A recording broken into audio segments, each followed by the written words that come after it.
Nation in Conversation, taking you on a journey through the South African countryside. Proudly sponsored by Monsanto, Nedbank and Senves, in association with AFGRI, Hinterland and NWK.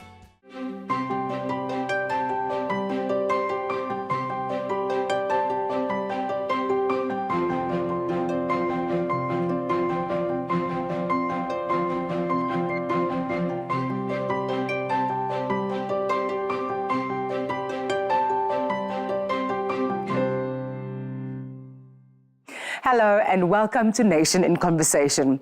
Our journey over the last couple of weeks took us through rural South Africa. Time and time again, we discovered agricultural industries that make local economies tick, reaching far beyond primary agriculture. This episode is certainly no exception. This week, our journey included a stopover in Mkuze in KwaZulu-Natal, a key region in South African sugarcane production. This is what you can look forward to in today's program. In Homegrown, we visit sugarcane producer Charl Senekal and explore the incredible tourism activities in this region. Chris Burgess joins us in Context for his weekly contribution. We then visit Roy McGladdery on his farm to share his story with us. In Dialogue, Mpumelelo Mkhabela welcomes Suresh Naidoo from the South African Sugar Association to get his input around the industry.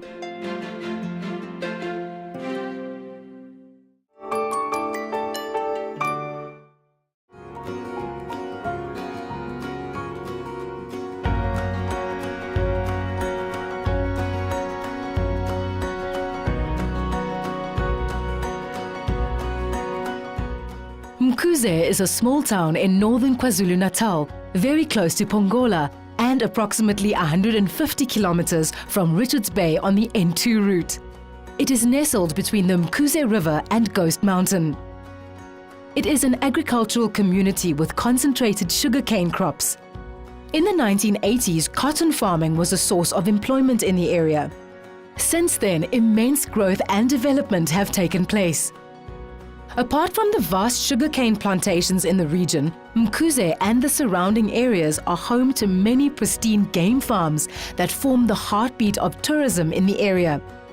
There are many accommodation options in the area. Coupled with the tranquil bush and a food safari, this makes for the ideal breakaway. Our route led us to Zimanga, the first reserve in Africa specifically designed to cater for the needs of today's wildlife photographers, or safari clients that appreciate the seclusion it offers. Wildlife in the area is flourishing, now home to more than 80 species of mammals and in excess of 400 species of birds. Unique hides offer every photographer the opportunity to get that perfect shot. This is of course also a popular attraction for overseas visitors, stimulating the economy of the area even further.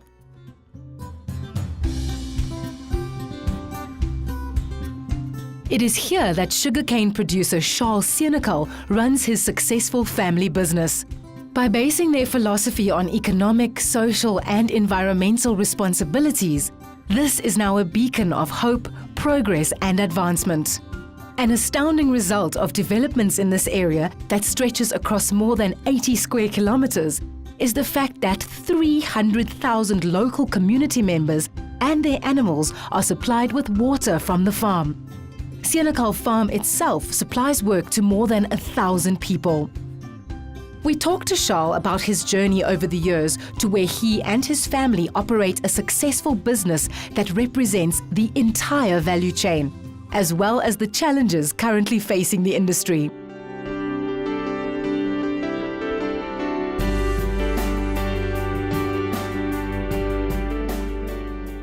Senekal farming is a very serious producer of sugarcane in South Africa. If we're not the largest, we're amongst the largest. The farm produces about 50,000 tons of pure sugar per year, and we're still growing. Let me take you back to 1999 when we bought the specific farm from the Mondi Group, Anglo-American. There were 41 people working on the farm. They had severe droughts at that stage. The town was dying. People were underfed because there was no employment. I would really say at that stage, unemployment was probably in the region of, I would estimate, it's a total estimate, but as much as 65% unemployment.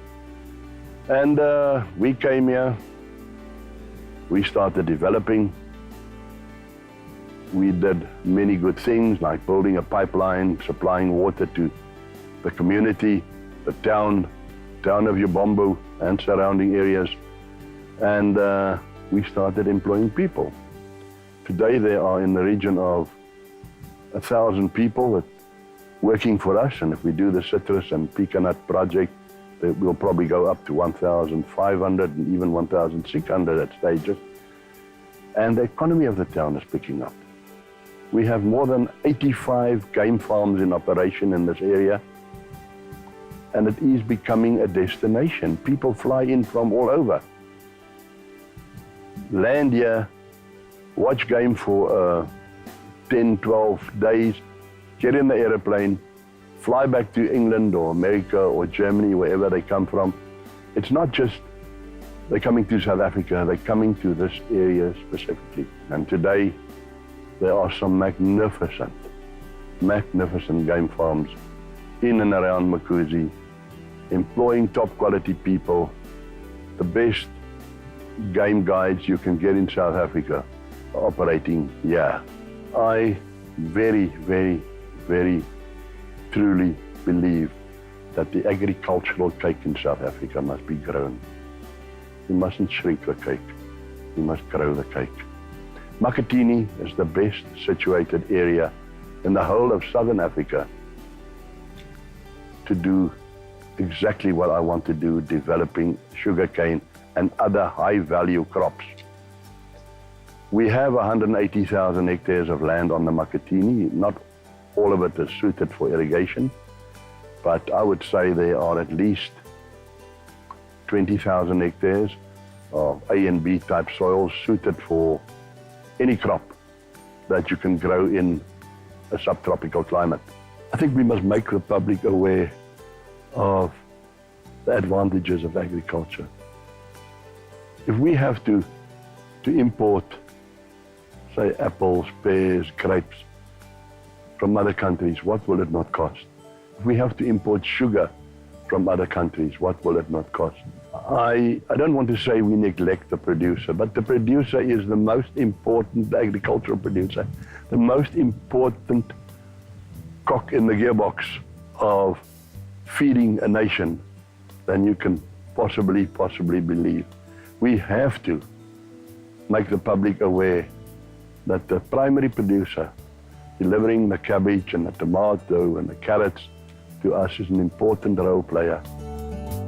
Did you know, in a normal rainfall season, growers will produce about 20 million tons of sugarcane. The drought of the past 3 years decreased production by about 30%. While visiting, we also had conversations with other producers and role players in the area. And they are all in agreement that agriculture forms the heartbeat of this area. Not only insofar as tourism is concerned, but also regarding relationships between producers, their employees, and the community. Farming is a thing that works, but you have to use your community to make it work. And it's a partnership, but not you only can be the partner. You have to use everyone around you, and that's the only way you can have a success, is to involve the community. And that's the way forward. Our community is a very small community. We're all very active in each other's lives, and the local sugarcane producing community and the farmers have all clubbed in. We've got a small allocated area of sugarcane land, and the farmers contribute annually to make up for the input costs of sugarcane farming, and this input cost that they give subsidizes the school fees, and we get 100% of the income from the sugarcane, and that subsidizes the school fees for all the children of Bongola's school, and it keeps our school costs down. And so we all contribute to having a cohesive community. Did you know? In South Africa, the most important sugarcane producing areas are in KwaZulu-Natal and Mpumalanga. There are some 23,860 private sugarcane producers in the country.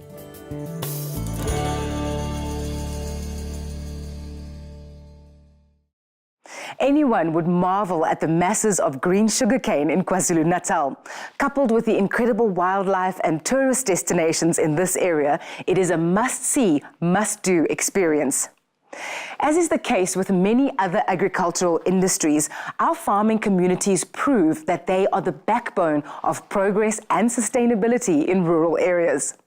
After the break, Chris Burgess from Landbouweekblad joins us to discuss his insights into the sugar industry.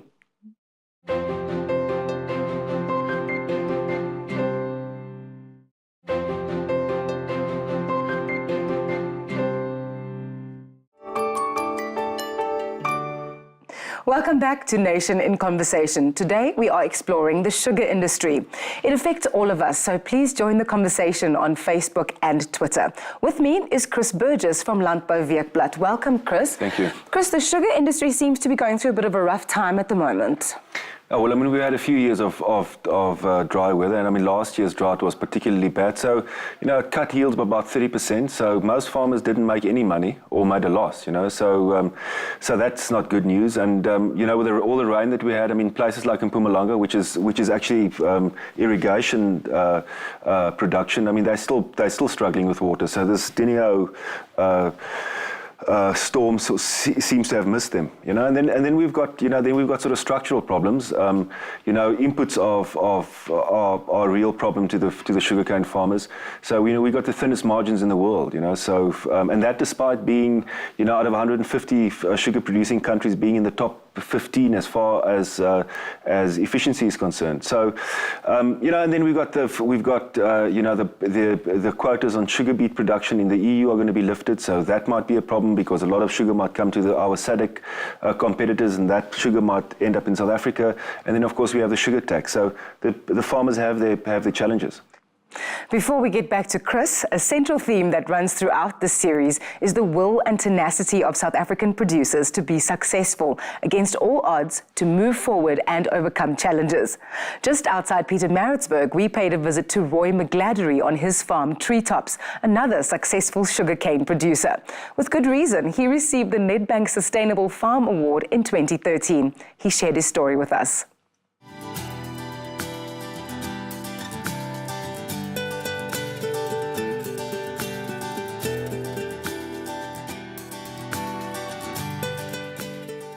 When my late dad passed away, my mum was fortunate enough to get the community to help her because my dad was a beekeeper in those days.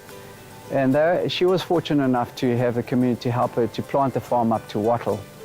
And at the time we were studying, so the trees were growing while we were studying, and we were fortunate when we got back, we had a little bit of money to come and to start the sugarcane. And when we arrived back at the time, there was talk of moving the existing Eston mill from the old Ilovo site down the south coast up to Eston. So it was quite exciting times for us, and I wanted to farm. So we felled the wattle trees in small increments as we went along, and we planted the very first stick of sugarcane at that time, and our first allocation many years ago was 1 kilo a week.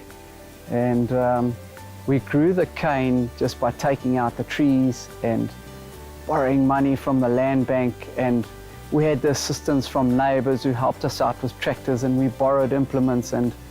But I had a bit of an engineering background, so we made our own equipment, and we were fortunate enough to have growers in the district who supplied us with seed cane at the time. And one of the growers, Mr. Nigel Doney, said to me, and I'll never forget it, he said to me, "Roy, when you get your first cane check, you can pay for that seed cane." And I'll never forget that. It was a good kickstart in my life, and it really did help. And we were fortunate enough at the time, there were some small properties that came up for sale, and we expanded the operation and to where we are today. And those doors and opportunities came, and we lit the fires at the right times, and we're very fortunate that those things come along. When we expanded the farm operation, we had pockets of timber on the different properties, and what we did is we phased out the timber and brought in the sugarcane, just so all the economics at the time. And what we've done with the timber is we've planted timber on the steeper and more marginal cane areas, and the two complement each other. You know, in the off season we harvest the timber and the cane, you know, in the normal milling season. Our first cane that we cut was 1 hilo a week, which equated to 30 tons a week. And we're now up to 140 tons a day. The expansion has come. We've had to work hard for it, and I don't think, you know, I don't look at it as a monetary value. I look at it as being able to enjoy what I'm doing. I really, really enjoy what I'm doing. You know, weekends and any time of the day, I'm most happiest on the farm. You've got to want to farm. Farming is not something that you must think that it comes easy. It doesn't. It's a 7-day-a-week job. You've got to be here all the time. And it was a passion of mine, and that's how we've expanded it.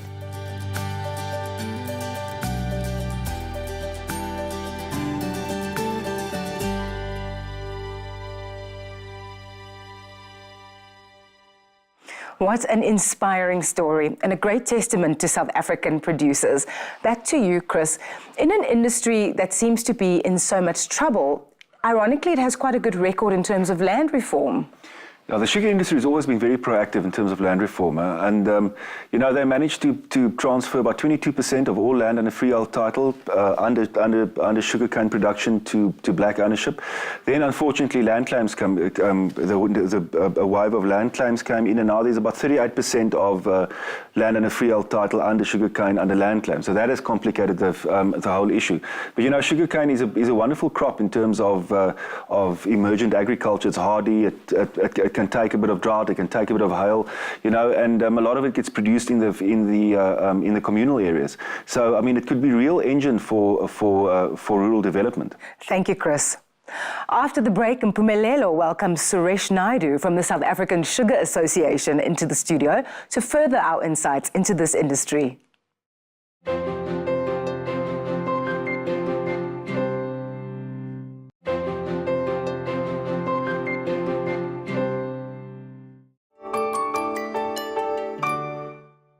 Welcome back to Nation in Conversation. With me today is Suresh Naidoo, the Vice Chairman of the South African Sugar Association, as well as the association's economist, Sfiso Mhlaba, to share their insights on the sugar industry. Welcome, gentlemen. Thank you. Tell us more about the industry. Is it as sweet as we would imagine it should be? How big is it in terms of its contribution to the GDP? The sugar industry's contribution to the national GDP is just under 1%. Okay. In terms of revenue, the sugar industry's turnover is 14 billion rand per annum. Yeah. It produces, in a normal year, in excess of 20 million tons of cane. Yeah. And that's 1.8 to 1.9 million tons of sugar. Yeah. And your organization specifically, what role does it play in the industry and who constitutes it? The South African Sugar Association has 2 members. Yeah. That's the South African Cane Growers Association, which represents the interests of all growers in South Africa, and that's about 22,000 growers, small scale and commercial growers. And the other member is the South African Sugar Millers Association, comprising of the millers, namely RCL, Ilova Sugar, Tongaat Hewlett's, USM, Gledhow, and UCL. Yeah. Maybe we can bring in your economist here to share some perspective around the size of the industry within the agricultural sector. Yeah.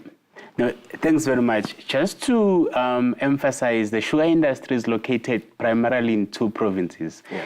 That is KwaZulu-Natal and Mpumelelo. Yeah. And we make a massive contribution both overall at the provincial level. In terms of KZN, the contribution is 1.69 of the total KZN GDP. Yeah. In Mpumalanga, it's 1.52% of the Mpumalanga GDP. Yeah. However, if only you look at those numbers, they may sound small, but if you consider the fact that the industry is based in the rural areas and it functions where very few other industries can function, and the nature and structure of our industry, the partnership between growers and millers ensures that we're able to thrive, to contribute to rural development and economic development in areas where very few industries can provide that level of economic activity. And those two provinces were hardest hit by the drought.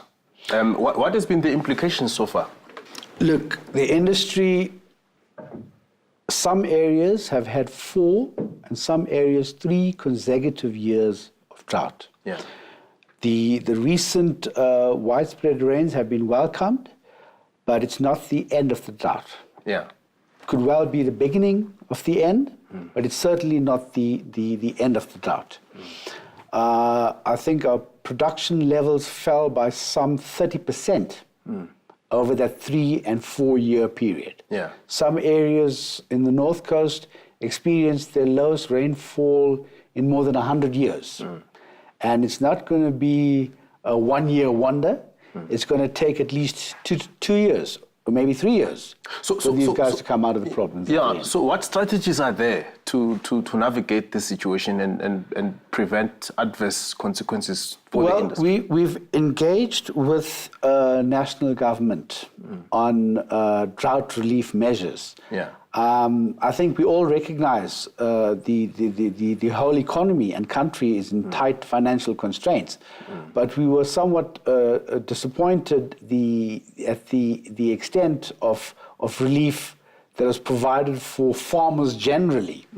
For the sugar industry specifically, I think there's going to be a lot of replanting that has to be done. Yeah. The droughts are such that cane roots die, and there's going to be a lot of funding going to be required to re-establish those roots and re-establish those crops, bring it back to its former levels. And what kind of employment levels should we expect as a result of that?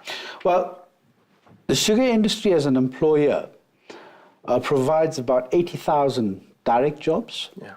350,000 indirect jobs, and it's estimated that about 1 million people, that's 2% of our population, depend on the industry one way or the other, and it's more in your deep rural areas. Yeah. It's those people who are dependent on the sugar industry. So, but the decline in production from the farm to the factory level, is it not going to open up our market to more imports, which might, in the long run, kind of like impact the sector negatively? What's the situation there? There's 2 ways to view the imports. I think as an industry, even in the drought, we produced sufficient sugar to meet our local market requirements. However, we play in a space that has huge distortions. The bigger players like Brazil, Thailand, India, they have huge subsidy incentives to produce. Yeah. And it's subsidized overproduction, which is dumped on the world market. And those imports impact on us because we have an inadequate tariff to protect us from those imports. And that falls more in Sifiso, if I could look to you to talk to the tariff, the inappropriate tariff levels. But I mean, if you are able to produce and remain competitive up to that level, notwithstanding all of the output from the rest of their competitors, surely your industry should be doing something great. There should be some positives that come from it. No, absolutely. I think as Suresh has stated, we provide 85,000 direct jobs. We provide indirect jobs to 350,000 people. Yeah. Given the high unemployment in this country, I would quantify that as being a very good contribution. However, we must contextualize the issue of imports. You have producers in Brazil that are getting direct subsidies from their government. Their cost of production as a result of the subsidies are quite low. It means then they're able to sell at below cost of production in the world market and thereby distorts the world market. So now our efficiency, in fact, to be quite clear, we are from a cost perspective in the top 15 producers in the world. So we're very competitive, we're very efficient. And a lot of research, a lot of effort goes into maintaining and improving our efficiency. However, we cannot compete because of the level of distortion in the market. And that is why we need sufficient protection against imports. So that's what you've been talking to the government about? ITEC has, in fact, over the last year been reviewing the level of tariff protection. In fact, as of 10 February, a zero duty was gazetted on sugar. That means there's no duty. So any ton of sugar that comes into the country is duty-free. And we are saying that is exposing us quite extensively. So you really have to rely on networks with local retailers to make sure that they take your output. Gentlemen, thank you for joining us. It's been a lovely discussion. We can go on and on about this very important discussion about the future of the sugar industry. Thank you very much for joining us. Thank you. Thank you. That's it for us today here at Nation in Conversation. Thank you for joining us. Until next time, goodbye. Thank you, Mpumelelo. Very insightful indeed. Next week, we take the road to Clarence in the Free State. We learn how craft beer is made and we investigate the beef industry, so do join us. Until then, remember to exercise your right as a consumer. It affects us all. Goodbye.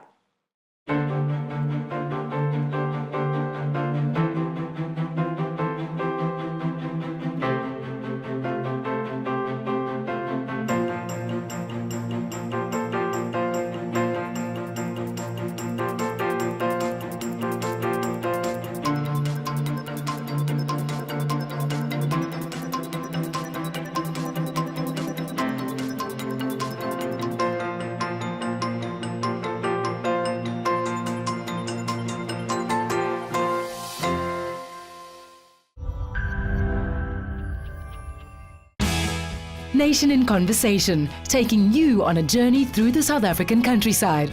Proudly sponsored by Monsanto, Nedbank and Senves, in association with AFGRI, Hinterland and NWK.